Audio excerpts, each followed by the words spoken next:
Hello everyone, welcome to chapter 19 of Lord of the Mysteries. इस chapter का नाम है सील्ड आर्टिफैक्ट्स। पिछले चैप्टर में क्लेन को नाइट हॉक्स के सच्चे चेहरे की एक हल्की झलक मिली थी। एक ऐसी दुनिया जहां ड्यूटी के साथ साथ खौफ भी छुपा हुआ है। अब वो समझने जा रहा है कि गार्डियन बनना सिर्फ शान नहीं, बल्कि एक लगातार लड़ाई है, खुद से भी। कॉरिडोर के बाहर की हवा जैसे जाम चुकी थी, दीवारें बर्फ सी ठंडी और कमरा तेज पीली रोशनी से भरा हुआ।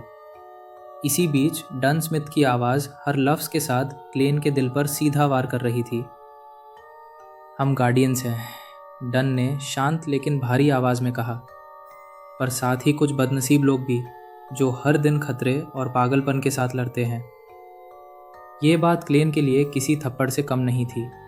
उसने बियॉन्डर्स को हमेशा एक हलो के साथ सोचा था, शक्ति, असाधारण ताकत, कुछ अलग सा लोग। पर यहाँ तो सच बिल्कुल उल्टा था।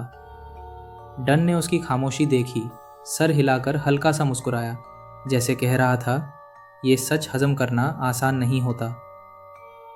क्लेन ने धीरे से जवाब दिया, आवाज़ थोड़ी कांप रही थी। हर फायदे की एक कीमत होती है, और शायद यही सबसे बड़ी कीमत थी, अपनी समझ, अपना सुकून। डन ने बात आगे बढ़ाते हुए समझाया कि बियॉन्डर्स इतने भी ताकतवर नहीं होते, खासकर लो सीक्वेंस वाले। गन्स और कैनन्स के सामने उनकी ताकत कुछ भी नहीं।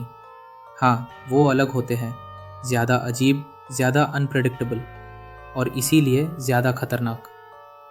ये सब सुनते हुए क्लेन के मन में डर, उलझा और पीछे हटने का ख्याल ज़रूर आया, पर ज़्यादा देर तक नहीं टिका। उससे याद आया वो रिचुअल, वो आवाज़ें जो उसके दिमाग को चीर रही थी। बियॉन्डर बने बिना भी खतरा था, तो फिर बिना शक्ति के खुद को कैसे बचाया जाए? धीरे धीरे उसके लिए फ़ायदे नुकसान से ज़्यादा भारी पड़ने लगे। डन ने पाइप उठाया और थोड़ा हल्का लहजा अपनाया।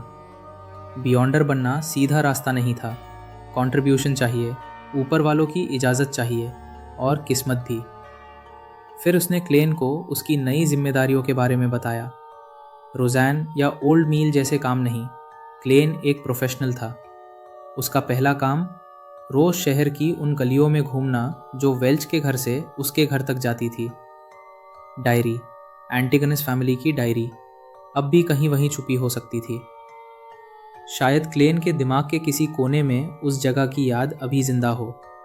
अगर वो डायरी मिल जाती तो ये सिर्फ एक केस सॉल्व नहीं होता, ये बियॉन्डर बनने का दरवाज़ा खोल सकता था। दूसरा काम, आर्मरी में बैठकर पुरानी किताबें, कैनन और डॉक्यूमेंट्स पढ़ना।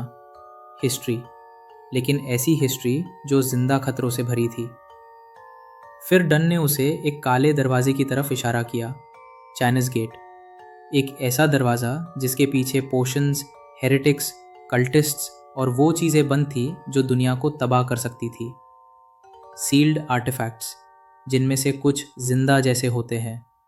उनकी ग्रेड्स थी, उनके नियम थे, और उनका एक गलत इस्तेमाल, पूरी शहर की बर्बादी।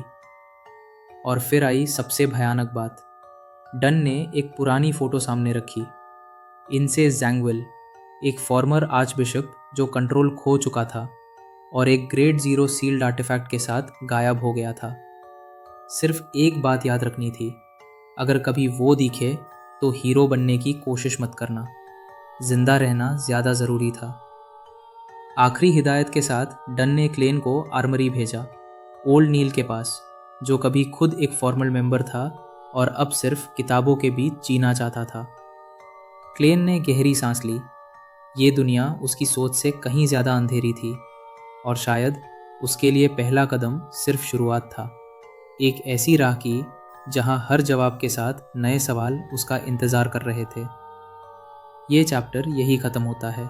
मिलते हैं अगले वीडियो में नेक्स्ट चैप्टर के साथ। अगर वीडियो पसंद आया हो तो लाइक करो, शेयर करो, और अगर आप इस चैनल पर नए हो तो सब्सक्राइब ज़रूर करो, क्योंकि हम अपने चैनल पर ऐसे ही वीडियोस रेगुलर लाते रहते हैं। Thank you for watching.